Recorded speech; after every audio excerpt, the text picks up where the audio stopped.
अस्सलाम वालेकुम मेरे प्यारे बच्चों, कैसे हैं आप लोग। उम्मीद है कि आप लोग अच्छे होंगे, बखैर होंगे और मैं भी अच्छा हूं। मेरे उर्दू के जितने स्टूडेंट्स हैं ना, उम्मीद होगा कि सर हम लोगों को उर्दू वाले को छोड़ दिया। ऐसा नहीं है मेरे प्यारे बच्चों, मैं आपको भी लेकर के चलूंगा। ऑब्जेक्टिव का सीरीज शुरू हो चुका है, तो सबसे पहले कमेंट में आप लोग ये बता देंगे कि ऑब्जेक्टिव ऐसे ही चैप्टर बाय चैप्टर में आपका क्लियर कर दूं। उसके बाद एक नोट टाइप से 200 ऑब्जेक्टिव में निकाल करके, और एग्जाम जब करीब आ जाएगा जनवरी तक में, मैं आपका पूरा रिवाइज करा दूंगा। और जितने भी स्टूडेंट हैं उनको शेयर कर देंगे, कह देंगे कि आप उर्दू का बोलबाला शुरू हो चुका है। अब डेली उर्दू का एक वीडियो ऑब्जेक्टिव का आपको मिलता रहेगा। और जितने भी दोस्त हैं, जितने भी आपके दोस्त साथी हैं, सबको उर्दू के बारे में बता दोगे कि क्लास 10 की उर्दू का ऑब्जेक्टिव सीरीज शुरू हो चुका है। पूरे चैप्टर से चैप्टर बाय मैं रिवीज करता जाऊंगा, तो वीडियो को पूरा जरूर देखेंगे। और चैनल पर नए होंगे तो चैनल को सब्सक्राइब करके 10 के सब्सक्राइबर में हसन सर का सहयोग करेंगे, साथ देंगे। आपके साथ से हम आगे बढ़ेंगे, फिर और भी बच्चे हमसे जुड़ेंगे तो बच्चों का फायदा होगा। ठीक है, तो चलिए हम पढ़ते हैं और पढ़ना शुरू करते हैं। जो भी ऑब्जेक्टिव में आपको जो भी प्रॉब्लम था, अब सारा प्रॉब्लम आपका दूर हो जाएगा। और क्या आप उर्दू का लाइव क्लास लेना चाहेंगे वो भी कमेंट में बता देंगे, तो फिर मैं सजेस्ट करूंगा और मैं वहां पर आपके लिए लाइव क्लास का भी इंतजाम कर दूंगा। क्लियर है? चलिए देखिए, ये पहला चैप्टर आपका हमद, चैप्टर नंबर 1 है। वीवीआई ऑब्जेक्टिव 2024, पूरे चैप्टर को मैं रिवीज करा रहा हूं। ऑब्जेक्टिव वीवीआई मैंने निकाल लिया है। चूंकि कौन सा क्वेश्चन पूछ देगा ये कोई टीचर नहीं बता सकता, मैं भी नहीं बता सकता, लेकिन हाँ इसी में से पूछेगा ये मैं बता सकता हूं।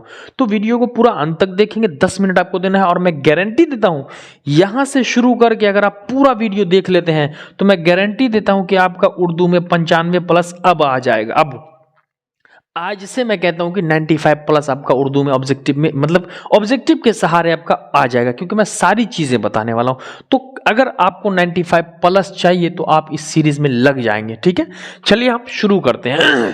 और हर दिन एक उर्दू का वीडियो आपको मिलेगा। क्लियर है? सबसे पहला सवाल है आपका, बज़्म कायनात में खुदा का क्या है। बज़्म माने महफिल, इस दुनिया में खुदा का क्या है? तो जवाब आपका हो जाता है अक्स है। बज़्म कायनात में खुदा का क्या है?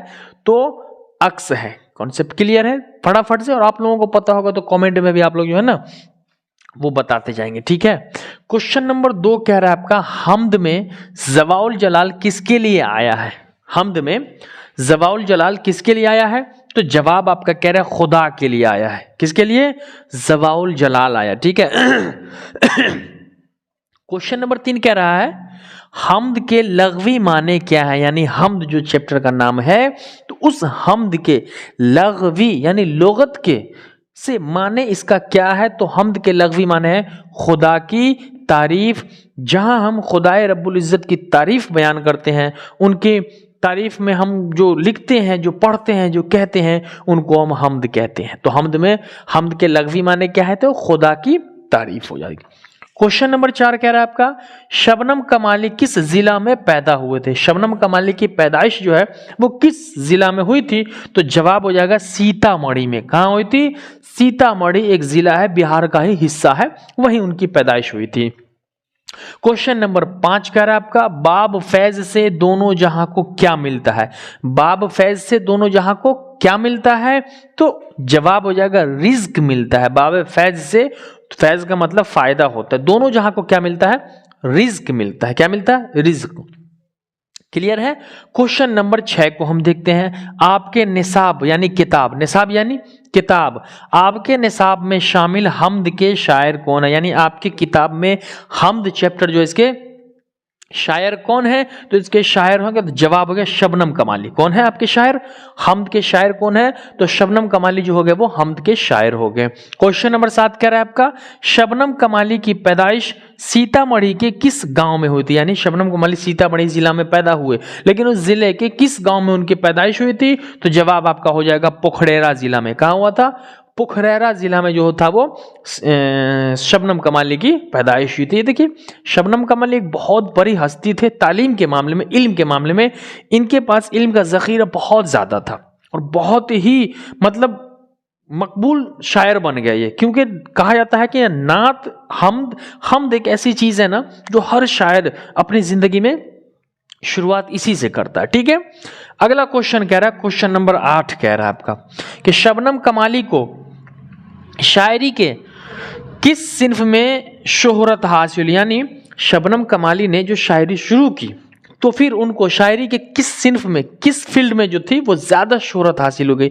जैसे एक इंसान अपनी ज़िंदगी में कई फील्ड में, कई क्षेत्र में काम करते हैं, लेकिन कामयाबी उसे हर फील्ड में नहीं मिलती। कभी ये ट्राई किया, कभी ये ट्राई किया, कभी ये ट्राई किया, ट्राई करते करते एक फील्ड में मुस्तकिल तौर पर वहां पर रुक जाते हैं ना, तो इनके लिए क्या था, तो था नात। क्या हो गया, नात। शबनम कमाली को शायरी के किस सिन्फ में शोहरत हासिल थी, तो वो हो गई नात में। नात में इनको शोहरत हासिल थी, बहुत फेमस हो गया। अब नात क्या है मैं आपको वो समझा देता हूं। हमद यानी जिसमें खुदाए रब्बुल इज्जत की तारीफ बयान की जाती है उसे हम हमद कहते हैं। नात क्या है, तो नात में हुजूर सल्लल्लाहु अलैहि वसल्लम की तारीफ की जाती है, या फिर हुजूर सल्लल्लाहु अलैहि वसल्लम की तारीफ में मदहिया अशआर पेश किए जाते हैं, तो उसे हम नात कहते हैं। तो कॉमन है, हमद में खुदा की तारीफ, नात में हमारे नबी हुजूर अकरम सल्लल्लाहु अलैहि वसल्लम की तारीफ होती है, तो उसको हम नात कहते हैं। क्वेश्चन नंबर 9 कह रहा है आपका, साहब अक्लो फहम को किसकी जात पर नाज है। साहब अक्लो फहम को किसकी जात पर नाज है, जवाब हो जाएगा खुदा की जात पर। भाई क्यों ना हो खुदा की जात पर नाज, यार पूरी दुनिया कायनात का मालिक वही है, पूरी दुनिया को बनाने वाला वही है, हमें सांस देने वाला, ये पत्तों पेड़ पौधों में जान देने वाला वही है, तो पूरी दुनिया का मालिक होगा कौन, तो खुदा होगा, बिल्कुल। क्वेश्चन नंबर 10 कह रहा है, शबनम कमाली की तसनीफ का नाम बताइए। यानी शबनम कमाली की जो तसनीफ है, उन्होंने जो लिखा है उसका नाम बताइए। तो नाम हो गया रियाज़े अकीदत। ये ऑब्जेक्टिव में पूछ देगा ये वाला सवाल, मैं गारंटी देता हूं अगर आपको मिला लेना ये वाला सवाल, आपको 10 नंबर सवाल, शबनम कमाली की तसनीफ का नाम बताइए, तो रियाज़े अकीदत है। ये बहुत हद तक इम्कान है कि ये क्वेश्चन पूछ दिया जाएगा आपके बोर्ड में, क्लियर है। तो 10 का सेटअप खत्म हो चुका है। अब हम इधर आते, इधर कुछ सवाल बचे हुए, ठीक है।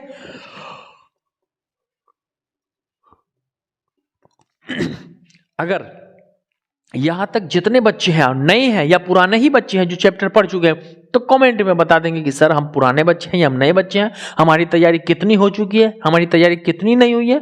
यहां पर कमेंट सेक्शन में आप हमें बता देंगे।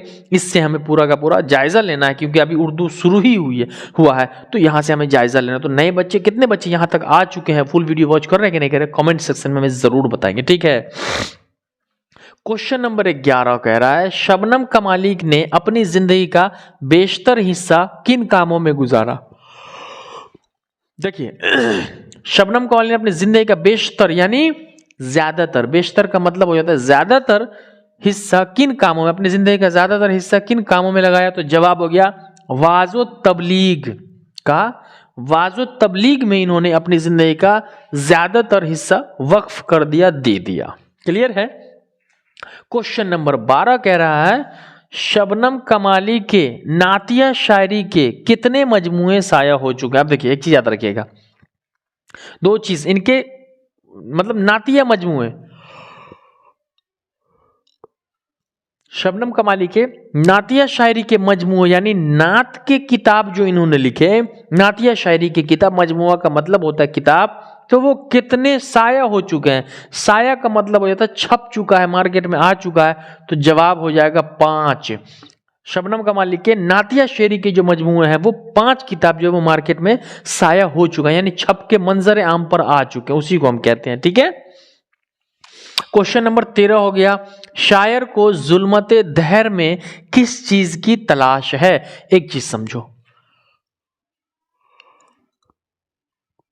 शायर को जुल्मत के माने अंधेरा, तो अंधेरे में किसी को किस चीज की तलाश होगी, तो नूरे शहर, नूर के माने रोशनी की तलाश है, नूरे शहर की तलाश है। शायर को जुल्मत दहर में किस चीज की तलाश है, तो जवाब हो जाएगा नूरे शहर की तलाश है।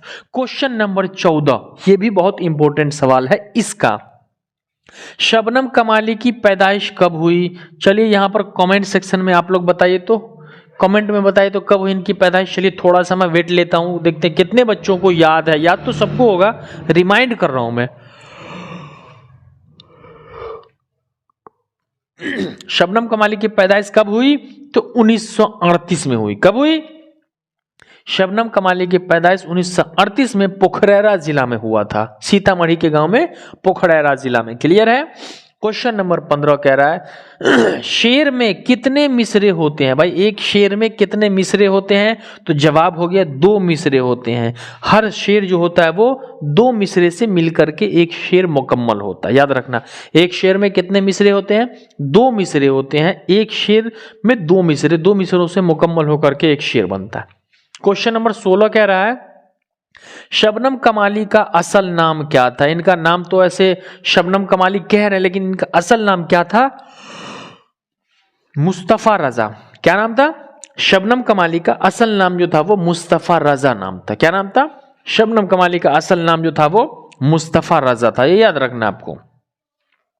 17 नंबर क्वेश्चन कह रहा है नज्म हमद में किसकी तारीफ की गई है। आप देखो ये कॉन्सेप्ट क्लियर है आपका, मैंने पहले बता दिया है।